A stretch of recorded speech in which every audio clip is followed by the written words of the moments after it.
નમસ્કાર મિત્રો, જય શ્રી કૃષ્ણ, જય સિયારામ મિત્રો.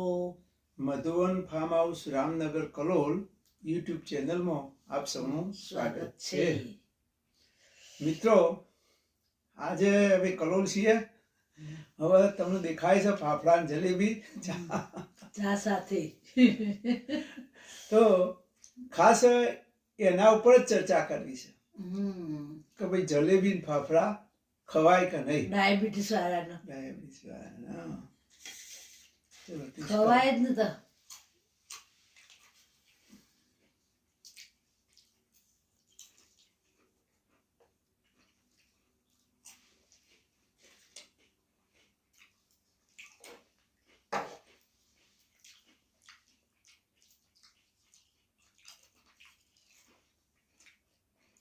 મિત્રો, મને ડાયાબિટીસ તો આમ તો છેલ્લા લગભગ 35 વર્ષથી છે. લગભગ બધા જાણીએ છીએ રામનગરમાં તો. અને બીજું પાછું મારા વિશે એવી વાયકા કે બહુ કડક ચુસ્ત પારસી એમ કહે. એક બાજુ વાયકા એવી હોય, એક બાજુ હું જો ફંક્શનમાં કોઈ પ્રસંગમાં જમવા જતો હોઉં તો મોહનથાળ કે મીઠાઈ જ ખાતો હોઉં. તો આનું કારણ શું, અથવા લોકો આજની ચર્ચા કરવાનું મેઇન કારણ આ કે હું જે ખાઉં છું ને એ જોઈને કોઈ જો બીજો ખાવા માંડે કે ભાઈ આ ફલાણા ભાઈ ખવાય છે તો આપણે ખાવામાં શું હતું, ના ખવાય, એ મિસઅન્ડરસ્ટેન્ડ ન થાય એના માટે જ આજની ચર્ચા છે. હવે હું પોતે એક તો ડાયાબિટીસની જે ટ્રીટમેન્ટ છે ને એ જાતે કરું છું. કારણ કે શરૂઆતમાં જ્યારે ડાયાબિટીસ થયો ત્યારે પહેલી વખત એક ડૉક્ટરનું બતાવ્યું છે, અને જ્યારે ઇન્સ્યુલિન મેં શરૂ કર્યું ત્યારે ડૉક્ટર, બસ આ 2 વખત સિવાય ડૉક્ટરનું કોઈ દિવસ પાસે જીવ નથી હકીકતમાં તો. અને આ 35-36 વર્ષના ડાયાબિટીસમાં મને ડાયાબિટીસના કારણે કોઈ કોમ્પ્લિકેશન થયું નથી.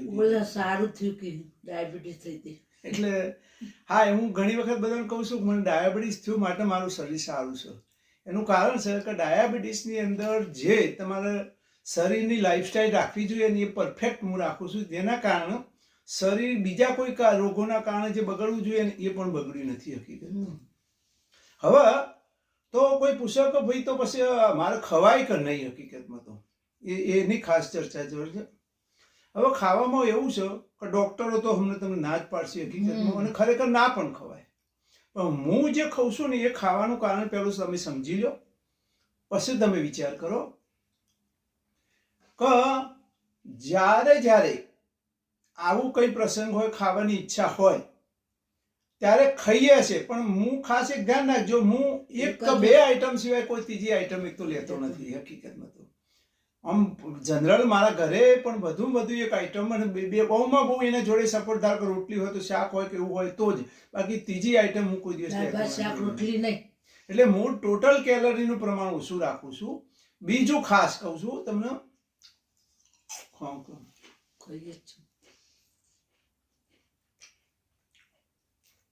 બીજું ખાસ એ કે હું ઇન્સ્યુલિન આધાર છું. ખરેખર ગોળીથી તમારે આ વસ્તુ કંટ્રોલ થઈ શકે નહીં, ગમે તેવી હોય તોય. ગોળીથી તમે આ વસ્તુ ધારો કે ખાઓ ન ખાઈને એવું થાય નહીં હકીકતમાં તો. એના માટે પહેલું તો ઇન્સ્યુલિનની ટ્રીટમેન્ટ જોઈએ. અને ઇન્સ્યુલિનની ટ્રીટમેન્ટમાં એ ડૉક્ટર જે કહે ને એ રીતે તમે લો ને તો એમાં આ શક્ય નથી હકીકતમાં. કારણ કે ડૉક્ટર તો દરરોજનો ડેટા અથવા એનો જે ડોઝ છે ને નક્કી કરી ના લાગે, દરરોજ તમારે બપોરે આટલું, સોજે આટલું આ ખાઓ, જમ્યા પર આધાર.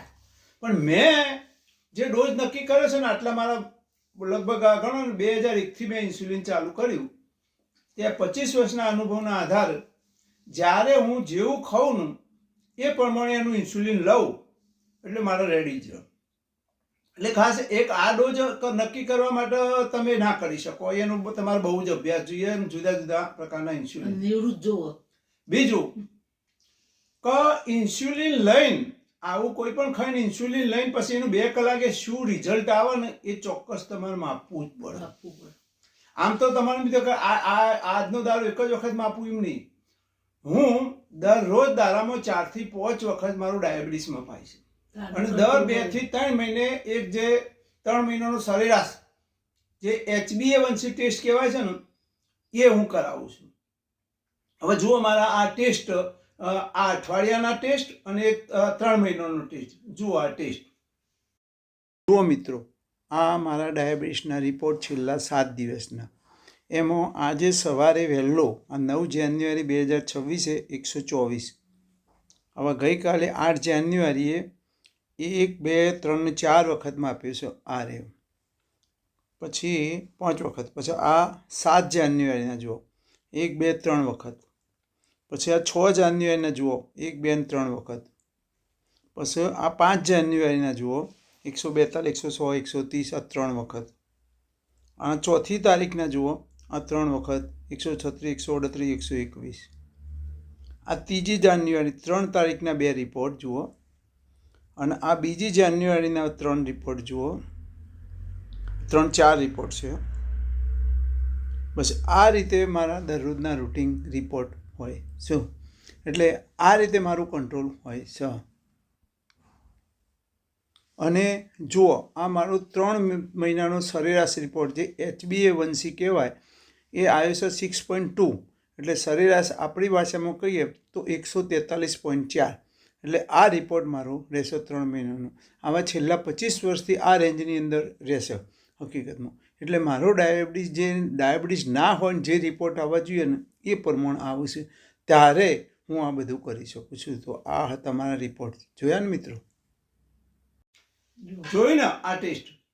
હવે આ રીતે ટેસ્ટ થતો હોય ને કંટ્રોલમાં રહો તો કોઈ વાંધો નથી આવતો હકીકતમાં. હા, પણ એના માટે મેઇન શરતો આ છે. તમારે કદાચ આ પ્રમાણે કહેશો કે ભાઈ અમારે કરવું હોય તો પહેલી મેઇન શરત એવી છે કે તમારું વજન છે ને એ તમારી ઊંચાઈના પ્રમાણમાં હોવું જોઈએ, તો જ આ વસ્તુ શક્ય છે.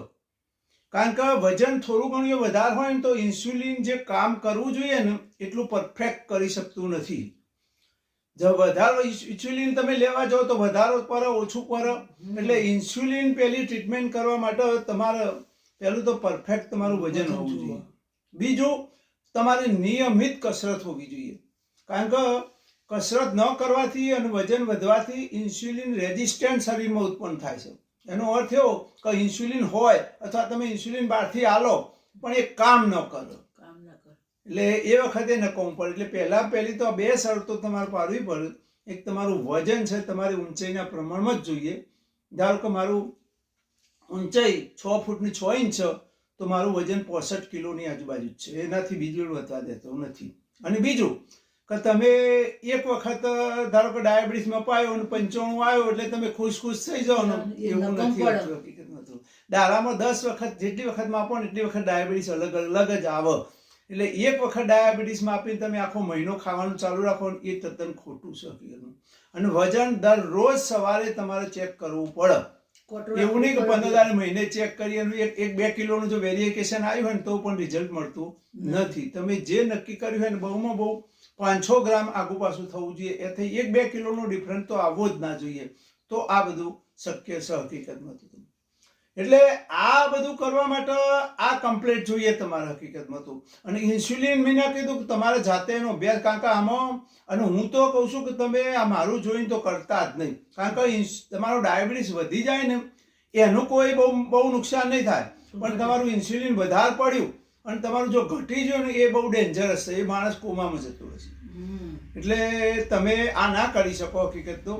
અને મારે તો ના કીધું કે છેલ્લા 35 વર્ષથી ડાયાબિટીસ છે, પણ ડાયાબિટીસના કારણે શરીરમાં કોઈ પાક્યું હોય, વાગ્યું હોય, મટ્યું હોય, ના હોય, ડૉક્ટરનું ઓખનું મોતિયાનું ઓપરેશન કરાવવાનું ના થયું હોય, એવું કોઈ વાર બન્યું નથી હકીકતમાં. તો એટલે હું જે કરું છું ને એ એટલા માટે કરું છું ને આ બધું ખાઈ શકું છું.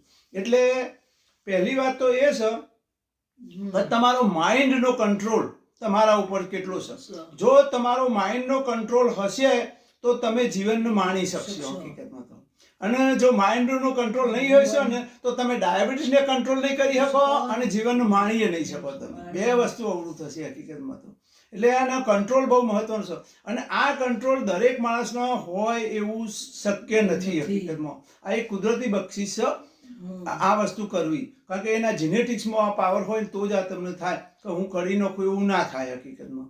એટલે આ વસ્તુ જ્યાં મને જુઓ ને તમે તો ખાસ આ ધ્યાન રાખજો, કારણ કે આમ મારી વાયકા એવી છે કે બહુ કડક પાડું છું નિયમ, બહુ કડક નિયમ પાડું.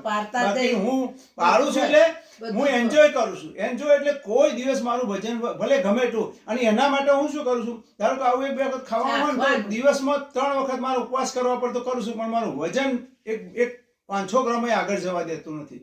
આ મહત્વનું છે. ધારો કે આજે ખાધું, આજે તો આટલી કેલરી ધારો કે ડબલ થઈ ગઈ, તો કાલ ના ખાવું તો બિલકુલ નહીં. અને હું ખાસ તો ઓછું નથી ખાતો, જે રેગ્યુલર આ જેટલું ખાવા એટલું ખાઉં છું, પણ જ્યારે વજન ઘટાડવું હોય ત્યારે બિલકુલ ઉપવાસ કરી દઉં છું. કારણ કે થોડી ઇન્સ્યુલિન લઈએ એટલે ખાવું પડે, અને ખાઈએ એટલે કંઈ વધઘટ માપ એટલે થાય એટલે નથી. એટલે હું જે દિવસે ઉપવાસ કરવાનો હોય એ દિવસે બિલકુલ ઇન્સ્યુલિન લેતો જ નથી, કશું ખાતા નહીં અને ઉપવાસ કરું છું. એટલે એવા તો મારા અઠવાડિયામાં 1-2 ઉપવાસ કરવાની જરૂર પડે જ છે. આ બધું ખવાય એટલે ખવાય નહીં જ્યારે, અને એ તમને કહું, આ કોઈ દરરોજ નથી, મહિને 2-3 મહિને આવું મળે પાછું. તમારા મનમાં કે રોજ ખાતા છીએ એવું નથી હકીકતમાં. એ કંટ્રોલ હકીકતમાં છે. ફંક્શનમાં જ્યારે કંઈ મીઠાઈ ખાવી પડે તો જો બહાર જઈએ તો જ, બાકી ઘરે એ વસ્તુ ઉપયોગ કરતા નથી. પણ મેઇન વસ્તુ ગમે તાણે ગમે એટલું ખાઓ, પણ તમારું વજન ના વધવું જોઈએ અને તમારું ડાયાબિટીસ કંટ્રોલમાં રહેવું જોઈએ. અને ડાયાબિટીસ કંટ્રોલમાં છે એ તમે જાતે નક્કી ના કરી શકો. તમે દાડામાં 5 વખત માપતા હો, વત્તા 2-3 મહિને તમારો HbA1c જો નોર્મલ આવતો હોય તો તમે કહી શકો હા મારું ડાયાબિટીસ કંટ્રોલ છે. અને ડાયાબિટીસ કંટ્રોલ હોય એટલે શરીરમાં કોઈ બીજો કોમ્પ્લિકેશનનો ચિહ્નો આવવા જોઈએ નહીં. તમને થાક લાગતો હોય, ચીડિયા થઈ જતો હોય સ્વભાવ, તમને પાક્યું હોય, વાગ્યું હોય તો મટતું ના હોય, આ બધું જો થતું હોય ને તો સમજી લો કે તમારો ડાયાબિટીસ કંટ્રોલમાં નથી. તો પછી આ બધો ઉપયોગ કરાય નહીં. હકીકતમાં તો આવું છે. કારણ કે કોઈ પણ વસ્તુ તમે ખાશો ને ઘણી વખત કહેશે કે ભાઈ આ તો ઘર પણ ના ખવાય ને પેલું ખવાય. હવે તમે બટાકા ખાઓ, સક્કરીઓ ખાઓ, કોઈ પણ સરવાળે તો શરીરમાં જ્યાં ચડી એનું સુગર જ બને છે. હા, આનો એટલો ફેર કે જે એક 15 મિનિટની અંદર એકદમ ઊંચું થઈ જાય, એની જગ્યાએ પેલું આમ રહે, એટલે એકદમ ઊંચું ના જતું રહે. પણ થાય તો દરેકનું એક જ. અને આના માટે પણ ઇન્સ્યુલિન પણ જુદા જુદા પ્રકારના હોય છે. આવું કંઈ ખાવું હોય તો એનું જે ફાસ્ટ એક્ટિંગ ઇન્સ્યુલિન આવે ને એ ઇન્સ્યુલિન તમે વાપરો તો જ કામ કરો. જે બીજો પેલા નોર્મલ ચાલુ ઇન્સ્યુલિન તમે વાપરો તો એની અંદર એ કામ ના કરે. પણ ખાસ મહત્વનું આ છે કે આવું કંઈ પણ હું ખોરાકમાં ચેન્જ કરું તો એ માપવાનું હોય ને હોય ને ઓમે રેગ્યુલર જ મારે. સવારે ચા પીધા પછી 9-10 વાગે હોય, સવારે ઉઠવું એ વખત હોય, બપોરે જમ્યા પછી હોય. એટલે અને આમાં એ રીતે બેલેન્સ કરવાનું. ધારો કે મેં આ જલેબીને ખાધું ફાફડાની, બરાબર, અત્યારે ઇન્સ્યુલિન લઈને મને ખબર છે હું દરરોજ ધારો કે 3-4 યુનિટ લેતો છું તો લગભગ 8 યુનિટ મને લેવું પડશે. હવે 8 યુનિટ લીધા ચડી 2 કલાકે હું માપીશ પાછું, અને 1-2 યુનિટ ઉછીર અને માપીશ. જો એ વખત 100-150 હશે તો બરોબર છે, પણ 250 હોય તો પાછું બીજી 2 યુનિટ એ વખત હું લઈ લઈશ. એટલે સતત કન્ટિન્યુ મારો ડાયાબિટીસ કદાચ એક 5-10 મિનિટમાં ઊંચો છે, પણ લોબા ટાઈમ લોબો રહે ને એવું નથી લાગતો. એટલે ઇન્સ્યુલિન લેવાનું તો દિવસમાં કોઈ નક્કી જ નહીં કેટલી વખત લેવું પડે. જ્યારે માપું અને મને 150 ઉપર કંઈ ઇન્સ્યુલિન થાય ડાયાબિટીસ તો હું તરત જ પાછા કરીને ઇન્સ્યુલિન 2 યુનિટથી પણ એને નીચો લાવી દઉં હકીકતમાં. એટલે કુદરતે જે સિસ્ટમ આપણા શરીરમાં મૂકી છે ને એ સિસ્ટમ પ્રમાણે હું આપણી રીતે બહારથી કરું છું. કુદરતે એવી સિસ્ટમ મૂકી છે કે તમે કોઈ પણ ખોરાક ખો એ વખત તરત શરીરમાં તરત ઇન્સ્યુલિન પેદા થાય. ઇન્સ્યુલિન પેદા થાય એટલે તમારું જે ખોરાકમાં જે લોહીની અંદર સુગર વધી હોય એને વધવા ના દે, અને પાછી જરૂર ના હોય. એટલામાં એવી જ રીતે આ ઇન્સ્યુલિન હું બહારથી એને આપીને બધાને ટ્રીટ કરું છું. તો એ રીતે એટલે હું આ એન્જોય કરી શકું ને ખાઈ શકું છું.